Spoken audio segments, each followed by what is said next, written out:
circuncisión por la llamada circuncisión hecha con mano en la carne. En aquel tiempo estabais sin Cristo, alejados de la ciudadanía de Israel y ajenos a los pactos de la promesa, sin esperanza y sin Dios en el mundo. Pero ahora ¿en quién? Vaya subrayando todo eso. Ahora en Cristo Jesús, no en ningún otro, no en ninguna otra persona, en Cristo Jesús. Vosotros que en otro tiempo estabais lejos, habéis sido hechos cercanos por la sangre de Cristo. ¿Cercanos por quién? Por la sangre de Cristo. Porque Él es nuestra paz. ¿Quién es nuestra paz? Cristo. Que de ambos pueblos, judíos y gentiles, ¿cuántos hizo? Uno, un solo pueblo. Derribando la pared intermedia de separación, aboliendo en su carne las enemistades, la ley de los mandamientos expresados en ordenanzas. Fíjese la primera frase del versículo 15. Aboliendo en su carne, ¿qué? Las enemistades, porque su muerte nos lleva a ser uno. Versículo, ahí mismo en el 15, para crear en sí mismo de los dos un solo y nuevo hombre, haciendo la paz, y mediante la cruz reconciliar con Dios a ambos en un solo cuerpo. ¿Quiénes son esos ambos? Los judíos y los no judíos, los gentiles, nosotros. Matando en la cruz, ¿qué mató allí? ¿Las qué? Las enemistades. Y vino, versículo 17, y anunció las buenas nuevas de paz a vosotros que estabais lejos, o sea, a nosotros, y a los que estaban cerca, a los judíos sin distinción. ¿Sí? Porque por medio de Él, es decir, de Cristo, los unos y los otros, judíos y gentiles, tenemos entrada. ¿Tenemos qué? ¿Quiénes? Todos. Tenemos entrada por un mismo espíritu al Padre, a Dios. Porque por medio de Él, los unos y los otros, versículo 19, así que, o por tanto, ya no sois extranjeros ni advenedizos, ya no sois extraños, ya no son gente que no sabe por qué está aquí o que no deba estar acá. No, dice, ya no son así, sino que somos conciudadanos de los santos. Aquí los santos son los creyentes y miembros ¿de qué? De la familia de Dios. Miembros de la familia de Dios. Si usted puso atención a la escritura, se dio cuenta cómo Dios ve la iglesia. Si usted puso atención a esta escritura, se dará cuenta cómo Dios ve a los que creen en Él. ¿Cómo los ve? Como uno solo. ¿Cómo los ve? Como uno solo. Y nosotros necesitamos aprender a ver así a todos los que creen en Cristo, independientemente de cualquier denominación cristiana, con que sean cristianos, es decir, que profesen creer en Cristo. ¿Diferencias las hay? Sí las hay. Así como sus hijos, ¿cuántos tienen? 3, 4, 5 hijos, 15. Ay, allá levantó una señora. ¿Cómo le hace? Imagínense, 15 hijos. Pues todos son hijos de un mismo padre, de una misma madre. Son una sola familia. Generalmente todos en lo esencial están unidos.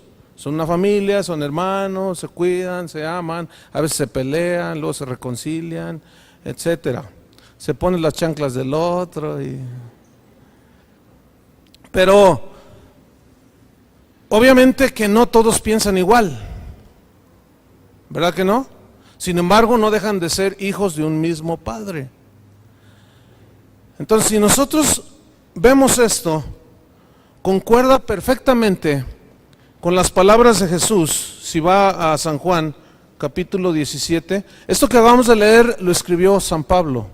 Ahora vamos a unas palabras de Jesús en Juan 17. Juan 17, versículo 11.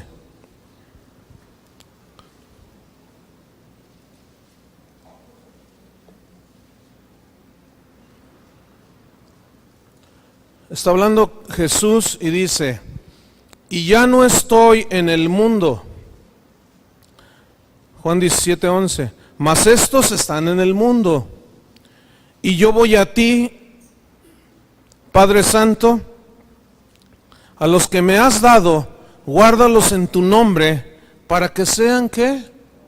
Uno, así como nosotros. Ahora vamos al versículo 20. Mas no ruego solamente por estos, los que tenía allí enfrente Jesús en ese momento, sino también por los que han de creer en mí por la palabra de ellos. ¿Y esos quiénes son? Nosotros.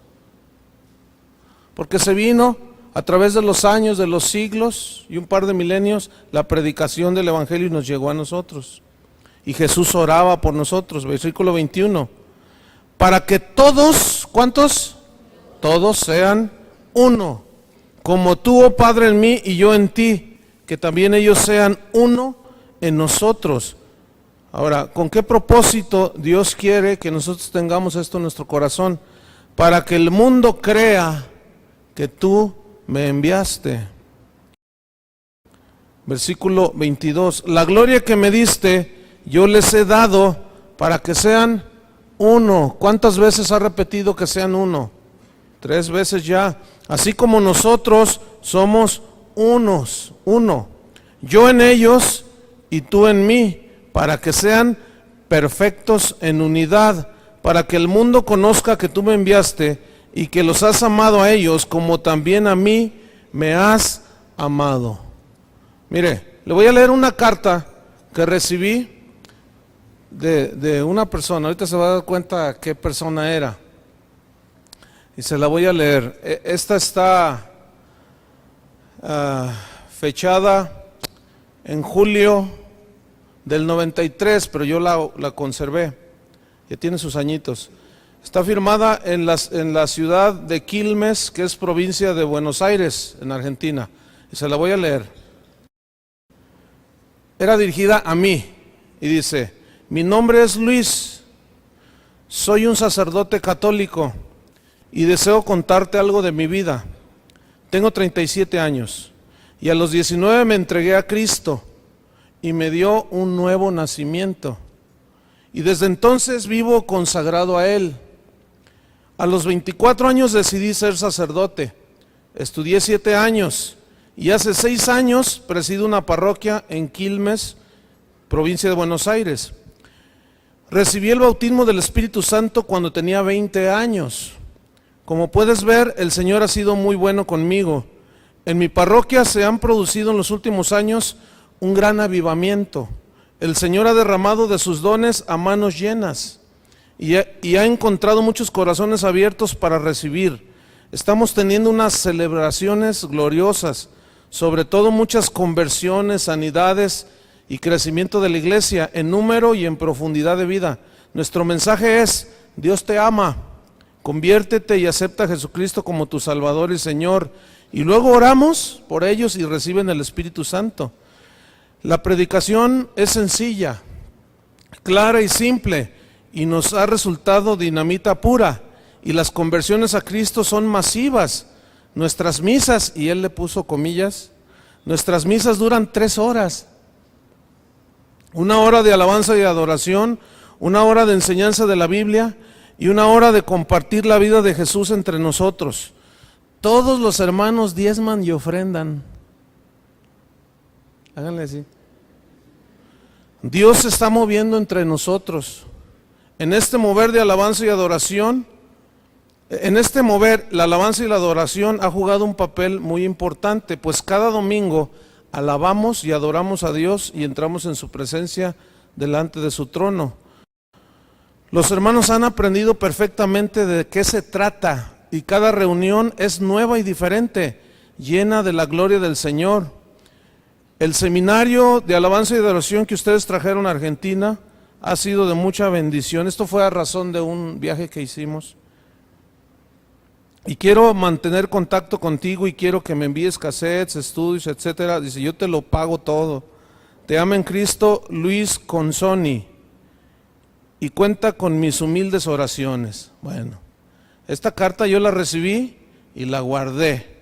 Ni la rompí, ni la escupí, ni la pateé. ¿Cómo la ve?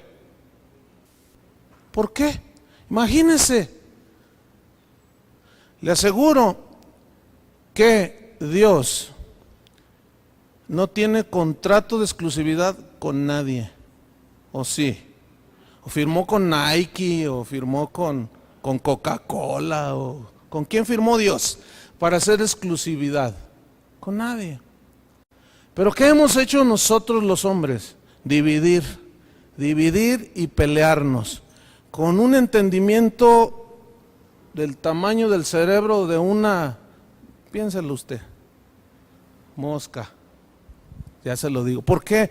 Porque somos sectaristas. No conocemos a Dios, pero yo le voy a enseñar a que conozca a Dios en esta área. Algunos ya tienen bien definido este concepto, pero otros no.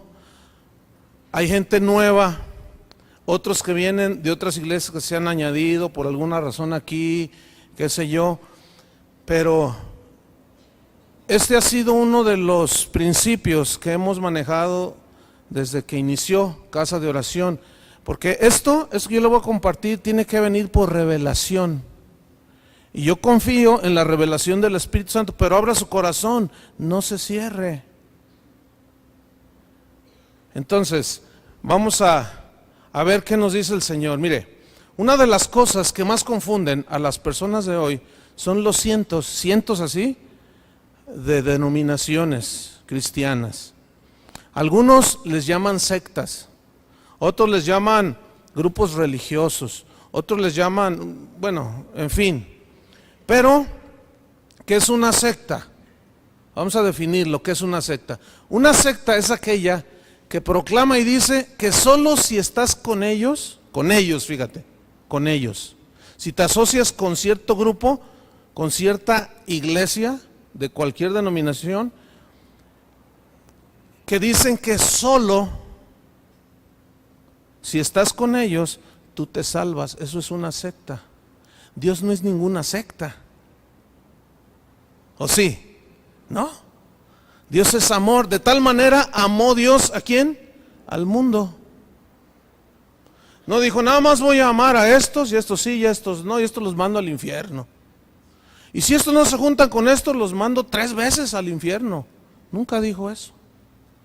Pero nosotros los mandamos 6 veces al infierno, porque no están con nosotros, o porque no estamos nosotros con aquellos. Y en fin, es una de enemistades, de pleitos,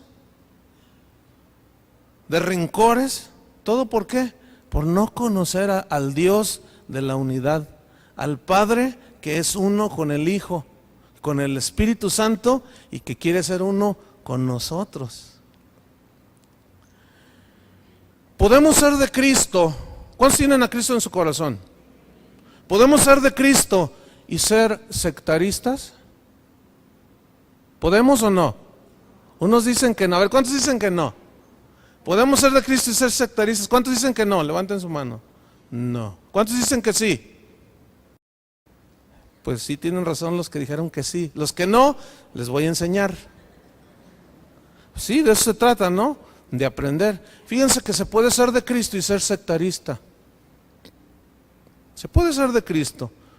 ¿Cómo es que nosotros pasamos a ser de Cristo? Cuando nosotros invocamos su nombre, creemos en Él, abrimos nuestro corazón, nos arrepentimos de nuestros pecados. Usted ya sabe todo esto. Entonces venimos a ser de Cristo, porque Él viene a morar con nosotros. Entonces venimos a ser parte de la iglesia, del cuerpo de Cristo, que es la iglesia, independientemente de los apellidos, ¿sí? Que si casa de oración, que si iglesia bautista, que si católico, que si pentecostés, independientemente del apellido, ¿sí? Yo vengo a ser parte del cuerpo de Cristo. Si yo creo en Él, Él me injerta en el cuerpo y me hace uno con el Padre, con el Hijo y con el Espíritu Santo. Entonces, yo puedo tener a Cristo, ser de Cristo, y ser sectarista. Yo se los voy a demostrar. Hay muchos nombres de denominaciones que no me voy a detener en mencionar, pero la oración de Jesús era entonces para que sean uno, en el versículo 11. En el 20, oró por los que han de creer en mí, por la palabra de ellos, nosotros. En el 21 él vuelve a repetir, para que todos sean uno. ¿Cuál era el propósito? Para que el mundo crea que tú me enviaste. Si veían en nosotros la unidad, el amor, la tolerancia, el perdón, que las enemistades las hacíamos a un lado. La oración de Jesús entonces fue que fuésemos uno. Fíjese lo que Pablo pensaba. Vamos a 1 Corintios capítulo 1. Vamos a ver cómo pensaba Pablo. Porque algunos son tan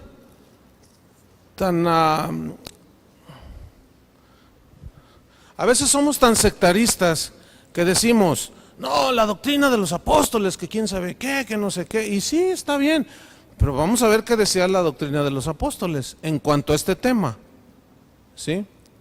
Dice así, 1 Corintios 1, versículo 10. Os ruego pues, hermanos, en el nombre de nuestro Señor Jesucristo, que habléis todos una misma cosa y que no haya entre vosotros, ¿qué? Divisiones, sino que estéis perfectamente unidos en una misma mente y en un mismo parecer. Ahora vamos a Efesios de nuevo, pero en el capítulo 4, en el versículo 1.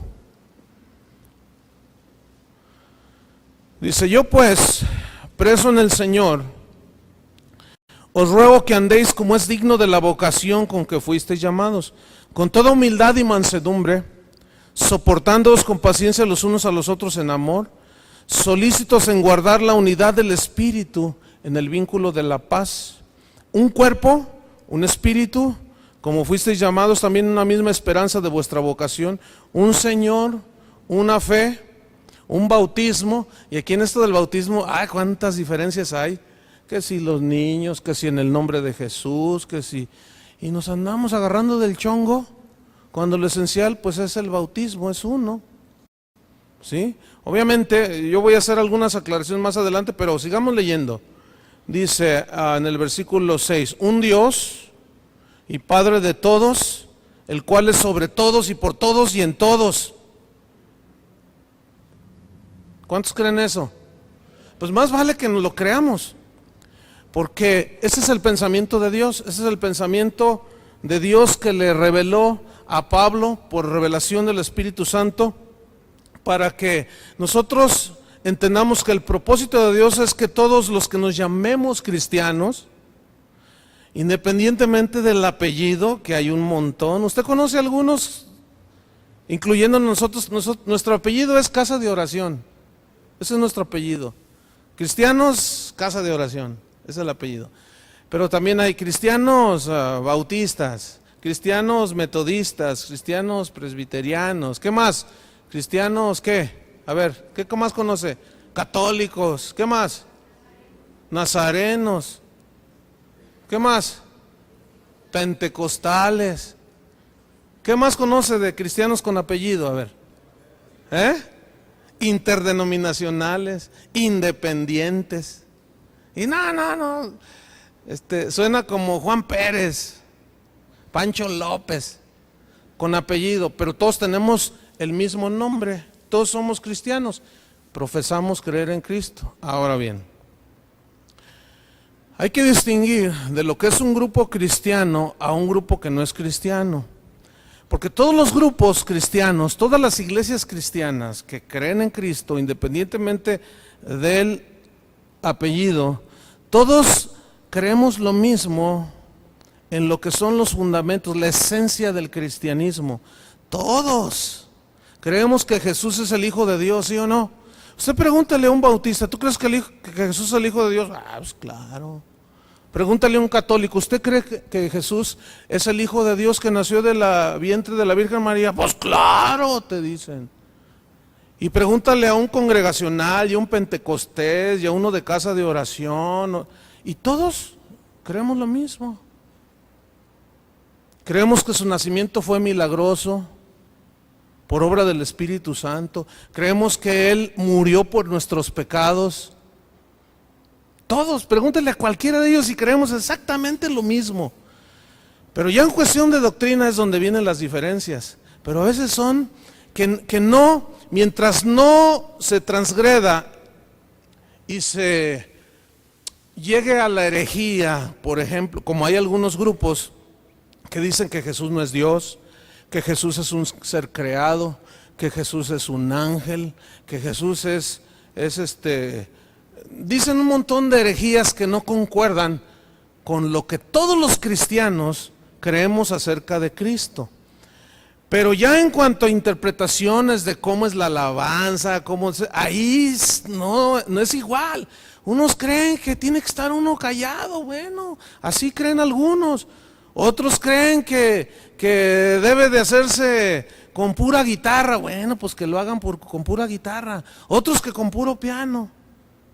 Otros creemos que nomás porque nos falta lugar, si no le metemos hasta una marimba por allá en la esquina. Sí, pero ahora, si uno toca marimba y otro no, ¿qué? Ah, no, pero ahí está. No, esos de allí, que quién sabe qué, que están mal delante de Dios, porque tienen marimba. Hágame usted favor. O sea, ¿ve usted la ridiculez de los argumentos, de los pensamientos, de las diferencias que hay?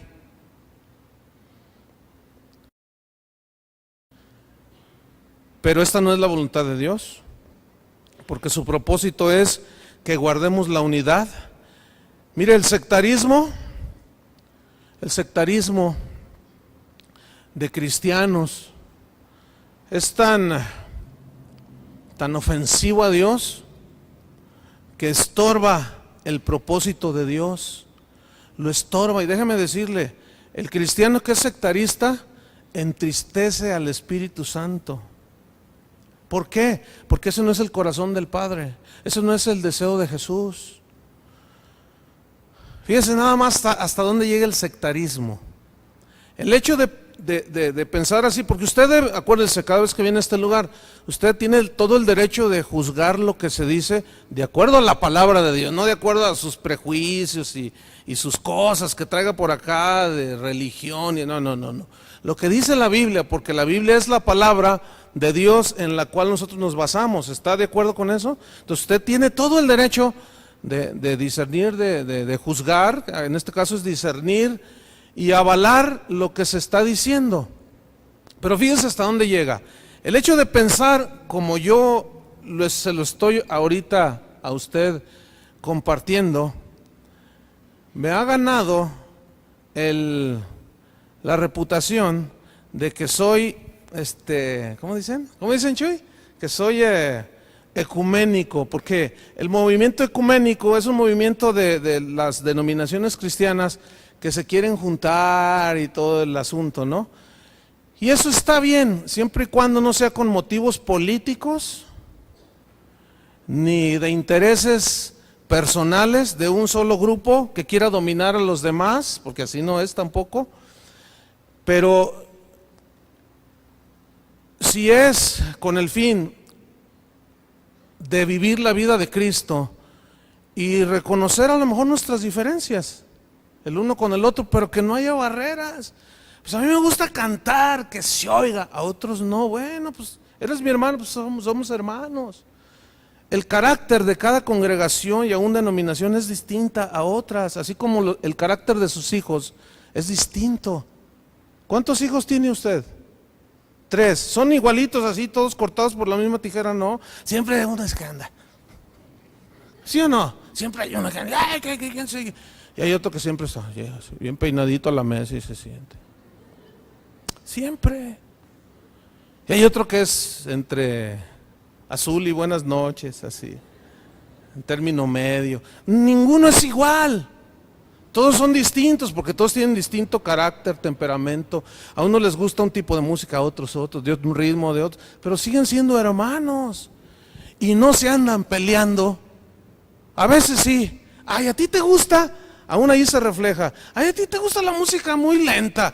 Es que eres muy lento. Deberías de ser. No, ¿cómo debería? Así es él. Y debemos de respetarlo, ¿sí o no? Y el otro no debe de decirle al otro, tú eres muy ruidoso y que no te soporte y sabes qué, que no sé qué.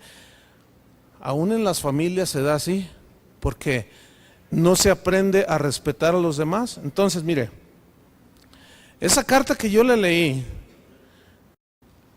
a mí me bendijo mucho porque me enseñó una cosa, de un sacerdote católico sin prejuicios de ninguna especie, fíjese, asistiendo a un seminario donde enseñamos de alabanza y adoración, y me compartió todo eso.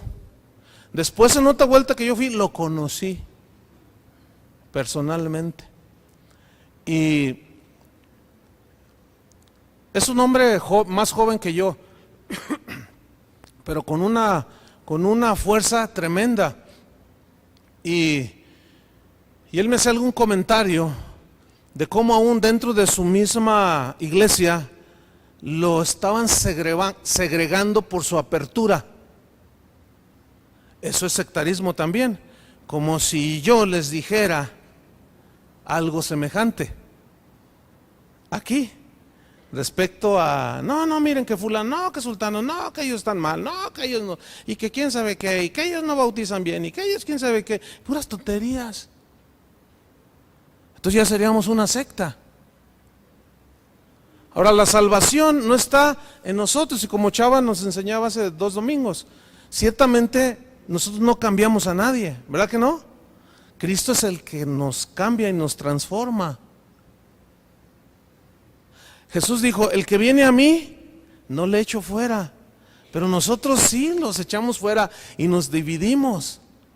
Fíjese, el viernes en la noche, yo venía escuchando un programa de radio, y me llamó la atención porque estaba hablando un hombre, después me di cuenta quién era, pero estaba hablando y estaba diciendo, no, dice, nosotros enseñamos a nuestros niños, desde pequeños, aún desde el vientre de su madre, les ministramos con la palabra de Dios. Yo dije, no, pues este es un cristiano de los de apellido acá, ¿no?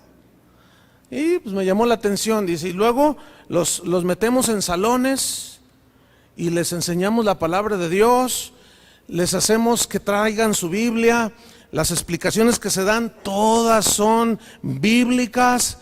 Y empezó a hablar, y yo dije, no, pues qué buena onda, no, pues qué bien, no, pues sí, todo eso está bien. Pero la sorpresa vino cuando dice, el que le está entrevistando, oiga padre, y ahí en la parroquia no sé qué. Yo dije, ay, es un padre, ¡qué padre! Y más me llamó la atención. Y dice, no, pues es que nosotros los apóstoles de la palabra, es un movimiento dentro de la Iglesia Católica, los apóstoles de la palabra. Fíjese, la intención de ellos, de crear este ministerio en ellos, fue para que la gente no se salga de la Iglesia Católica y se pierda. Ahí ya está cuestionable, ¿no? Entonces, por eso es que decía que desde niños los enseñaban, para que cuando crecieran ya no llegaran las sectas, decía él, y los embaucaran a todos los que están en esas sectas cristianas, como usted, que fue embaucado, y ya no se salga. Entonces allí ya no me gustó, ya no estuve de acuerdo yo. Todo lo demás está bien, dice, pero aún así, dice, realmente queremos enseñar la palabra de Dios a los niños, ya no hablamos nada que no sea la Biblia. Yo dije, gloria a Dios, ¿o no?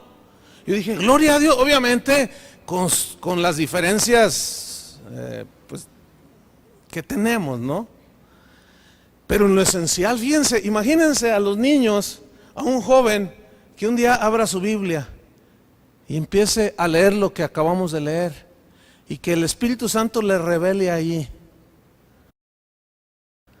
Porque déjenme decirles, el Espíritu Santo, Dios es más inteligente que cualquier pastor, que cualquier sacerdote, cualquier cardenal, cualquier rabino. ¿Lo creen así?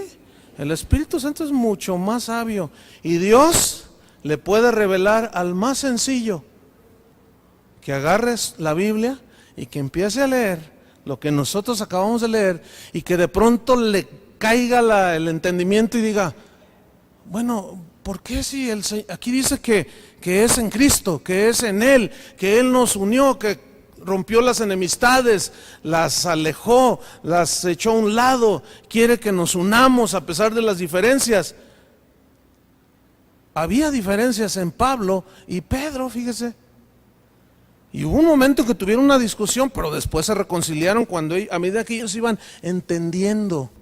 De manera que necesitamos esta enseñanza de la Biblia, tenerla en nuestro corazón para no cerrar, fíjese bien, las llaves, para no cerrar la puerta del reino de Dios a nadie.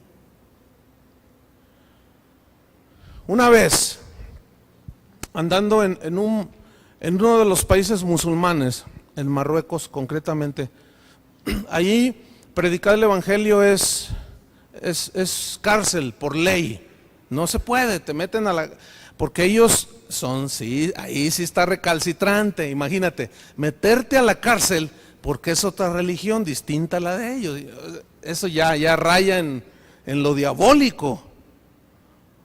Jesús dijo incluso en una ocasión, algunos pensarán que cuando aún los maten a ustedes, pensarán que rinden servicio a Dios. O sea, están tan alejados del entendimiento del corazón de Dios. Ellos piensan que están honrando a Dios, reprimiendo y aún asesinando. Pues andábamos por allá. Fuimos a ministrar a un grupo de misioneros latinos, había argentinos, guatemaltecos, y nos reunimos era una catacumba, así de plano. Yo nunca había tenido una experiencia así.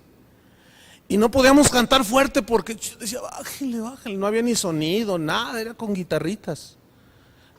Más bajito porque y ahí nos agarran a todos y cuello. Y ahí, así estuvimos unos días.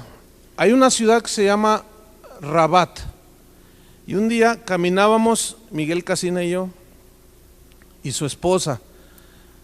Y de pronto se atraviesa un hombre, así, atraviesa la calle y se nos para enfrente. Y dice, nos habla en español. Y dice, ustedes son misioneros, ¿verdad? Y nosotros, pues, yo no era misionero, yo soy pastor. Entonces, dije, pues, dice, y luego él mismo se responde, dice, son cristianos, ¿verdad? Y otra vez, pues, de casa de oración. Sí, ¿verdad? Y luego dice, miren, yo sé, ¿cómo supo? No lo sabemos hasta la fecha.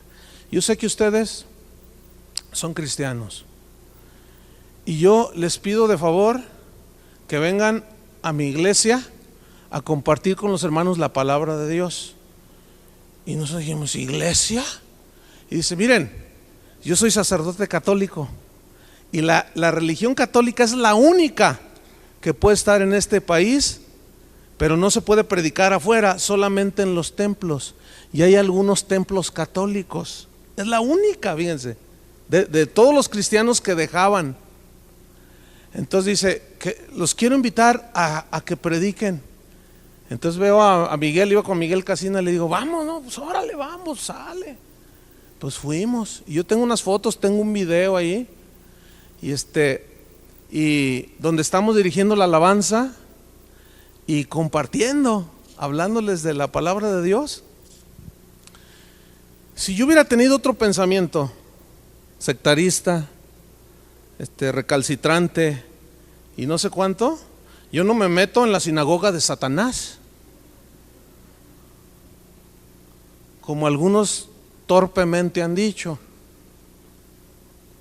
Algunos me han dicho, oiga pastor, yo me casé en la iglesia católica, ¿es necesario que me vuelva a casar? No, espéreme. No, ¿por qué? ¿Qué no vale? ¿O qué? ¿Creen ustedes que no valga? Pero hay algunos que piensan que no vale. Entonces la explicación es esta. Mire, el matrimonio es una institución creada por Dios no fue creada por ninguna iglesia. Antes de que hubiera iglesia ni nada, Dios instituyó el matrimonio. Entonces el matrimonio no es exclusividad de ninguna denominación cristiana. No, ese es un plan de Dios, eso fue una creación de Dios. Entonces, ¿usted delante de quién lo hizo? No, pues de Dios. Pues entonces ¿vale o no vale? Entonces ¿vale o no vale si usted se casó en la iglesia católica?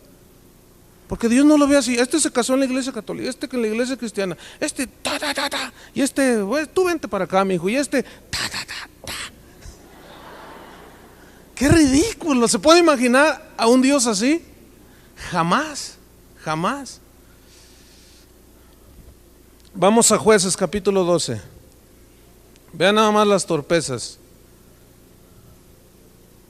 Jueces 12. Está Josué allá por el Deuteronomio. Josué y luego Jueces. En el capítulo 12.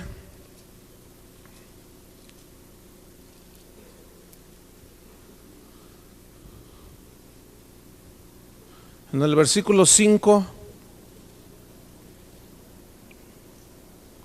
Resulta que aquí tenían guerra, había guerra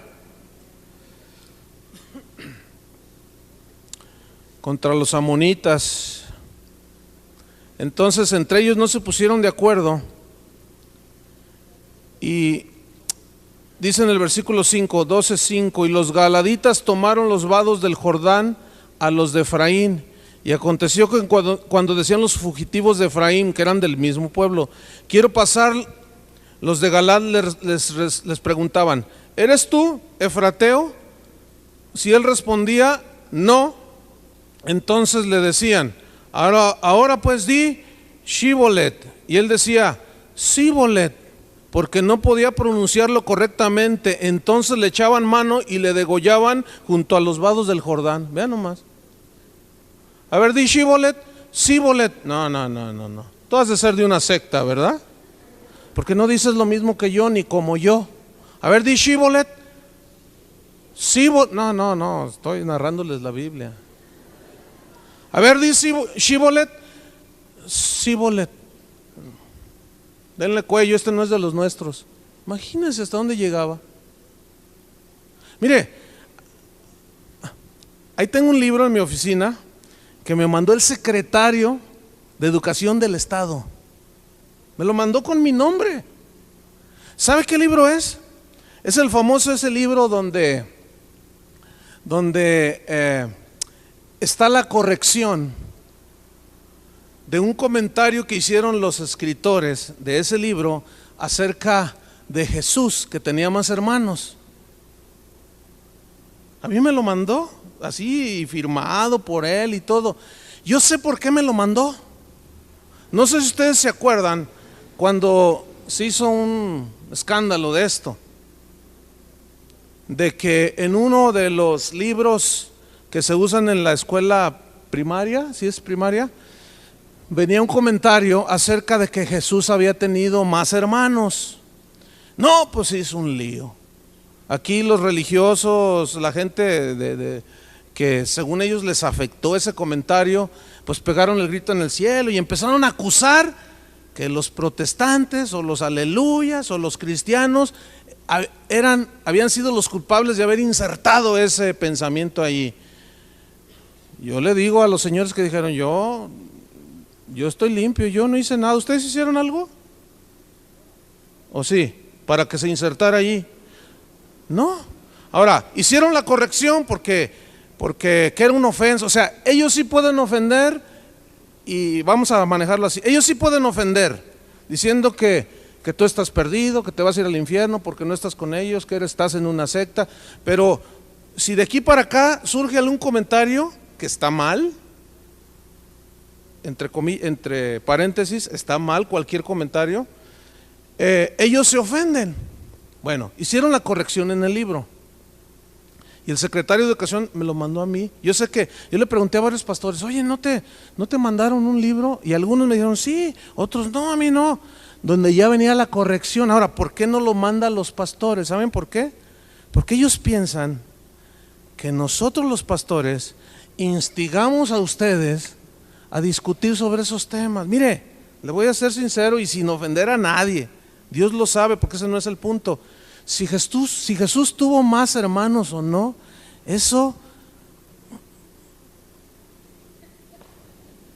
o sea, ¿qué si tuvo más hermanos o no?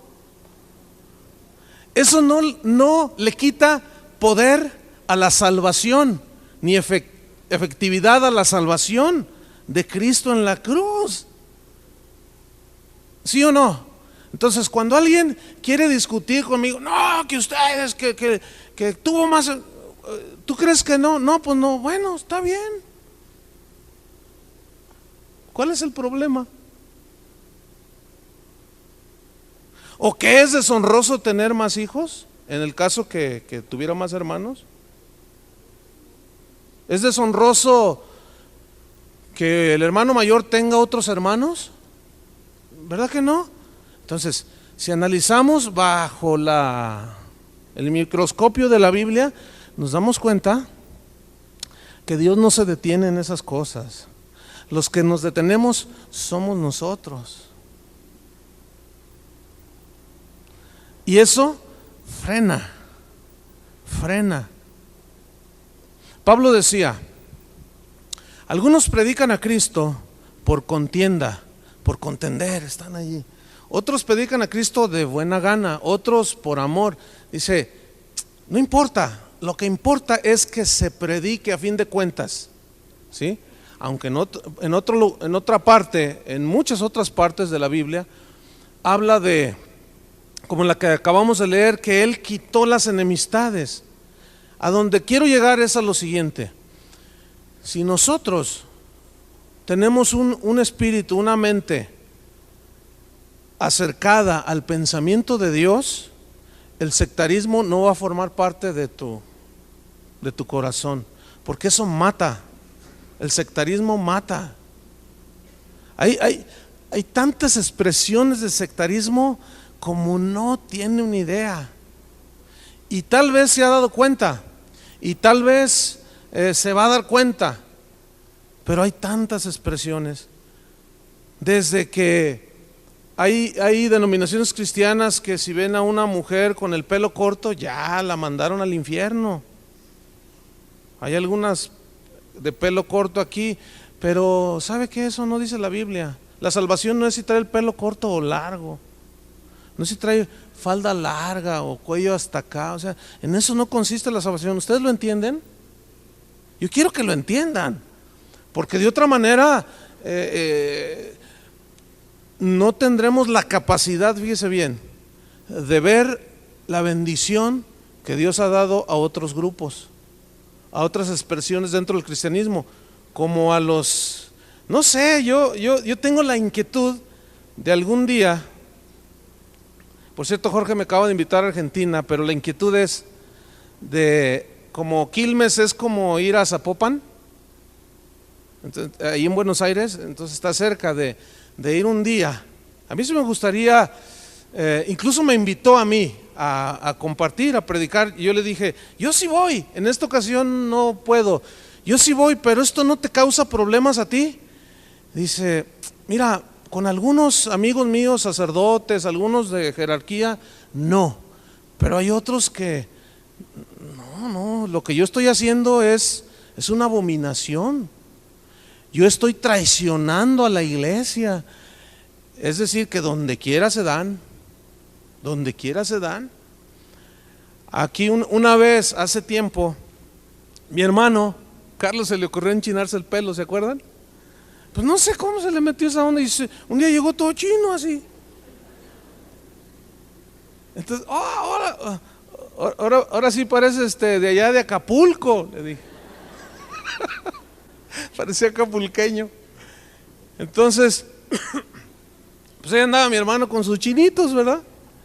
Y una señora ofendidísima vino y dijo, me voy de esta congregación. Ay, ¿por qué? ¿Qué le pasó? Es que cómo es posible que se haya enchinado el pelo. Y ella lo traía pintado. Le digo, ay, usted se quiere ir porque sí, es que, ¿cómo es posible que un hombre de Dios se enchine el pelo? ¿Y usted es mujer de Dios? Por supuesto. Ya no quise decirle más porque dije, no, bueno, sí le dije, pues. Es para enseñarla, ¿no? Y usted sí se pinta el pelo. No, pero yo soy mujer. Bueno,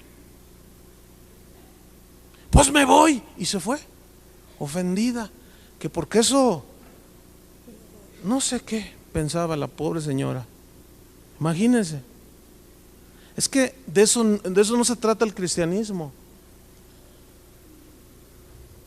Alguien me preguntaba, oye, ya ve que para la Iglesia Católica ahorita es un tiempo de ellos, llamado de Cuaresma, donde se abstienen de comer carne y ellos comen pescado y marisco y estas cosas, ¿no? Entonces alguien me decía, oye, ¿tú comes carne en estos días?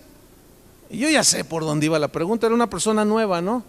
Y le digo, y yo no le contesto, le digo, ¿por qué me preguntas eso? No, pues es que el otro día estaba ahí con mis compañeros y si llegó la hora del lonche, entonces yo llevaba una hamburguesa y era un viernes, yo la saqué y casi les decía, mírenme, ¿verdad? Y le doy la mordida, cuando le doy la mordida todos, no, si ya, yo ya sé que ahí donde tú vas son unos hijos del diablo y que quién sabe qué, mira nomás, cómo se te ocurre, que no sabes que eso es pecado. Entonces yo le digo, mira, brothercito, mira hermanito, si comes o no, y le enseñé ahí un versículo en Corintios donde dice, el que come no es menos que el que no come. Y el que no come no es más, y viceversa, que el que come. Porque el reino de Dios no es comida ni bebida. Pero fíjense cómo nos mandamos al infierno unos a otros por una triste hamburguesa. A ver, hágale así. Y los que tienen más frente, háganle más fuerte para que suene. No puede ser, no puede ser. Entonces, la Biblia este tema lo trata, dice, hay algunas cosas, dice Pablo a los Colosenses, que los hombres mismos se autoimponen, y a la verdad estas cosas tienen cierta reputación de culto voluntario, dice. Eso es en Colosenses capítulo 2, capítulo 3, de culto voluntario, que se abstienen de comidas, bebidas. Por ellos en su entendimiento creen que haciendo eso tienen cierta validez espiritual delante de Dios, y Pablo dice, no tienen ni validez alguna. Además dice, esas cosas no tienen ningún poder contra los apetitos de la carne, que a fin de cuentas, ¿qué es peor? ¿Comerse una hamburguesa o decirle mentiras a la esposa? Vamos a ser bien objetivos y razonables. ¿Qué es más dañino? ¿Comerse una pierna de pollo o serle infiel a la esposa? ¿Qué es más dañino? Júzguelo usted, pero con razonamiento inteligente, ¿no? Entonces, fíjese cómo nos separan todas esas cosas. Entonces yo le dije, mira, te voy a enseñar, la gente que cree eso, tú tienes que respetárselo y no tienes que ser ofensivo con ellos. La Biblia dice, Pablo dice, si el comer carne ofende al otro, a la otra persona, a mi prójimo, no como carne. Dice, pero si tú tienes fe para contigo mismo, bienaventurado el que aprueba en lo que se come. Dice, pero si tu conciencia, que es fuerte, y tu conocimiento pone en evidencia la debilidad y la ignorancia del otro, entonces tú estás pecando contra el otro, fíjense. Es decir, yo sé que comer carne y eso no es ni más ni menos delante de Dios, no tiene validez alguna, aunque para ellos sí la tiene. Entonces, ¿qué tengo que hacer yo? No comer la hamburguesa enfrente de ellos, y menos con esa actitud, porque ahí ya empieza el roce. Sí, ahí donde vas, desde que te cambiaste esa religión, ahí te han de enseñar, quién sabe. A ver, y lo fíjense qué cosas, ¿no? La gente a veces Dice, sí, mira, ya hasta te prohibieron fumar. Dice, qué cosas, ¿no? O sea, a veces la misma gente en su ira y en su enojo no sabe ni qué. Ahí te tienen todo atado, acá nos dan chance. Dicen algunos, pero no que les den chance, fíjense, porque la verdad es que no les dan chance. Lo que pasa es que la Biblia no ha formado parte en su formación y no conocen algunos, pero qué bueno que los apóstoles de la, ¿cómo es? Apóstoles de la palabra, dentro de ellos están enseñando a los niños con la Biblia. Y a donde ellos están llegando le están diciendo los que van a las misas que traigan una Biblia. Oiga, a mí, déjame decirle eso, a mí eso me gusta. Y cuando yo escuché eso, yo iba manejando y levanté una mano, porque si suelto el volante me estrello, ¿no? Y yo levanté una mano y dije, gracias, Señor. ¿Saben por qué? Porque yo sé que mucha gente, al solo contacto con la Biblia, va a encontrar muchas cosas y va a entender muchas cosas. Vamos a Marcos, capítulo 9, rápidamente. Marcos 9, 37. Mira, vamos a leer desde el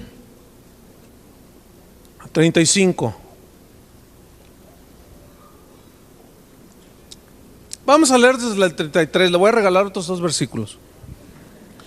33 dice, y llegó a Capernaum, y cuando estuvo en casa les preguntó, ¿qué disputaban entre vosotros en el camino? Se venían peleando ahí los discípulos. Y él se dio cuenta, pero no les dijo nada, los dejó. Pero cuando llegaron les dijo, ¿qué disputaban en el camino? Versículo 34, mas ellos callaron, así como los niños, ¿verdad?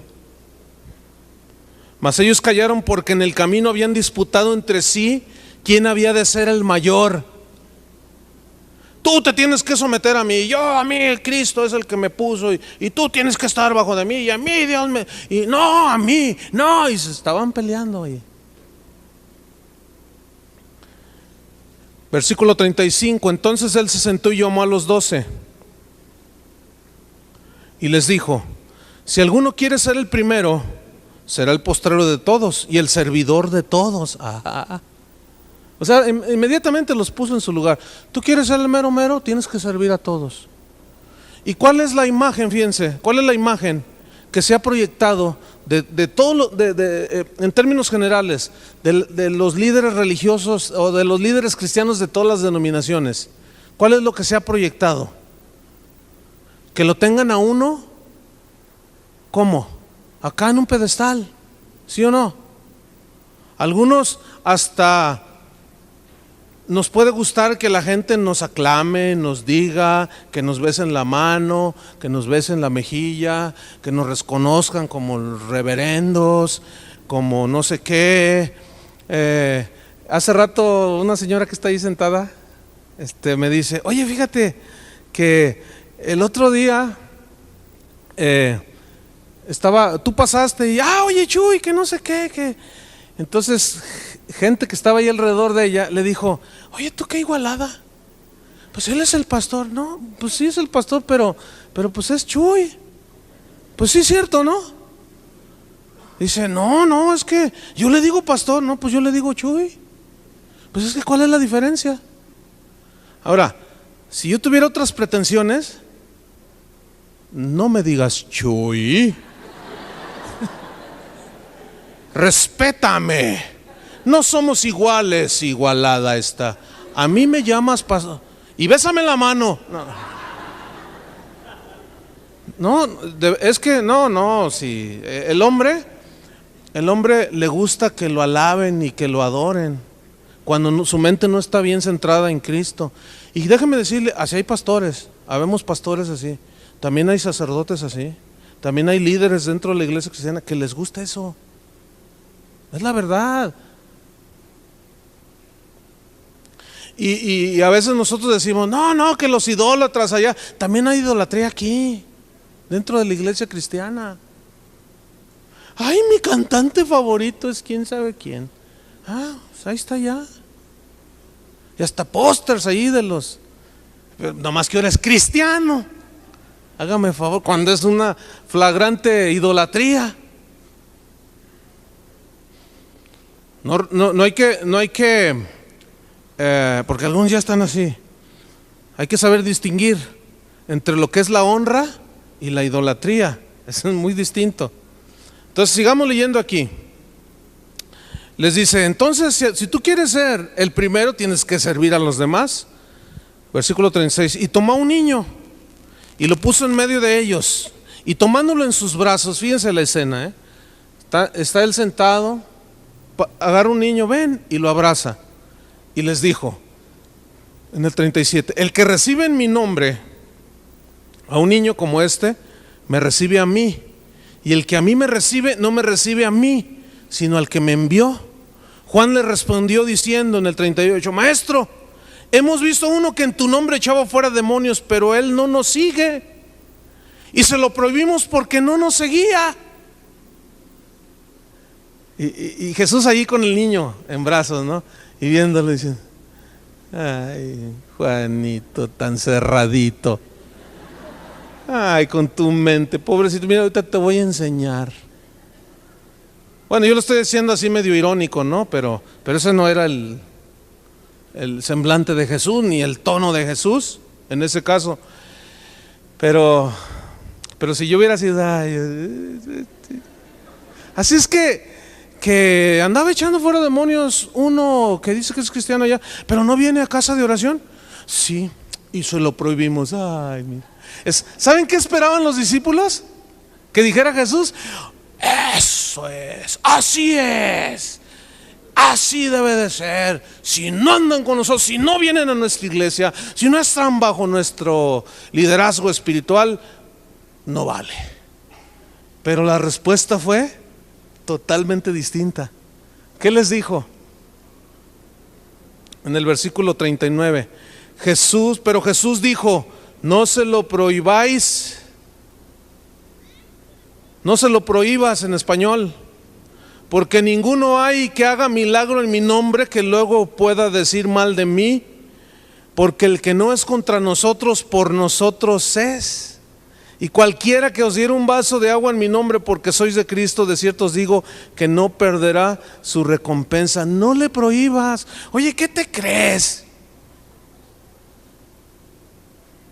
¿Quién te enseñó eso? ¿De dónde sacaste eso que tú le puedes prohibir?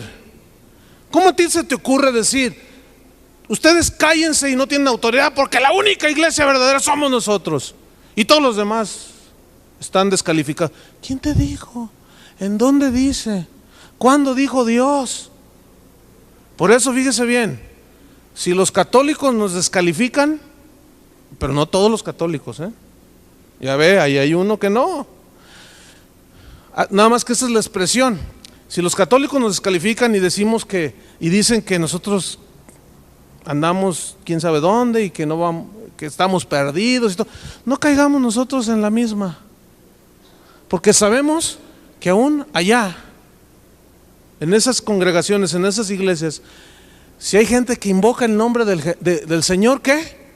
Porque si alguno invocara el nombre del Señor, ¿qué? ¿Será qué? Será salvo. Será salvo. Y no se hagan un lío pensando, y eso que está ahí colgado, y eso que está acá. Mire, déjeme decirle una cosa. Hay gente dentro de allí que sabe perfectamente de qué se trata eso. Y ellos van porque van, ahí Dios los tiene, pero en su corazón tienen amor a Dios. Yo les comenté una vez que yo reprendí así enérgicamente a un colega mío, a un pastor que se burló de la Madre Teresa de Calcuta, no porque yo sea partidario de ella, ni sea seguidor de ella, no, simple y sencillamente porque lo que dijo no tenía razón, y además lo dijo con burla. Dijo algo que no viene al caso mencionar, y yo le dije, oye, no, espérame, le dije, ¿sabes qué? Pena te debería de dar. Le dije, porque mira, al menos yo reconozco que ni a los talones le llego a esa señora. ¿Cuándo has ido tú con tus propias manos a limpiarles los pies a los leprosos? A ver, dime. No, pero ella cree que se va a salvar así. ¿Y tú crees que te va a salvar nada más porque dices aleluya, gloria a Dios? Déjame decirte que estás muy equivocado. Porque hay más amor, o hubo más, porque ya murió la señora, hubo más amor de ella hacia esa gente que tú y yo hacia esa gente. Y no me digas que no. No, si tú eres espía del Vaticano y que tú, así, sácatela con esa espía del Vaticano. Así como hay argumentos tan torpes de allá, también hay aquí. Entonces le dije, no, ¿sabes qué? No es así, no es así. No es así, definitivamente. Mire, yo tengo la oportunidad de conocer cristianos de diferentes denominaciones. Yo digo, y cuando yo se gane, yo quisiera ser como él. Así, hombres de otras iglesias cristianas. Yo digo, mujeres así santas, de veras que yo digo, de veras no, qué ejemplo, ¿no? En casi todas las denominaciones hay gente que ama a Dios bien tremendo. Y también he conocido en la iglesia católica, y aquí está un sacerdote. Mire, yo sé que en la iglesia católica hay monjas que se meten allí porque el novio las dejó plantadas en el templo. Eso lo sabemos. Pero también hay mujeres que aman a Dios, que tú dices, híjole, ¿realmente yo haría eso que está haciendo ella? Que dan toda su vida en un hospital, por ejemplo, estudian medicina, son doctoras o enfermeras y no reciben paga, ahí están. Y ahí andan las monjitas y con un amor. Hay otras que son más, hay de todo, hay de todo. Así como aquí hay cristianos así llenos del Espíritu Santo, también hay unos que aquí yo me siento donde me dé mi gana. Le dice al ujiero, ya ve donde quiera. En la viña del Señor hay de todo, en la viña del Señor. Pero hay otras que, porque mire, resulta con que hay muchos hospitales administrados por la iglesia católica, donde algunos cristianos van a dar cuando se les rompe una pierna o se les amuela el hígado. Primero están y luego van y se meten ahí. Entonces, ¿qué? Pues vayan allá al hospital cristiano, ¿no? Para que vean cómo nos contradecimos. Entonces, ahí está el hermano ahí. Entonces, cuando se hace una visita, pues uno ve las monjas allí. Y yo he sido testigo, porque no les pagan. A veces yo he estado con cristianos allí que están graves o enfermos, y llegan las monjitas y llegan, ándele su comidita, que Dios me lo guarde y que quién sabe qué. Yo digo, híjole, yo ni siquiera le echo así al hermano. Y esta monjita ya llegó allí, ¿qué le va o qué le viene?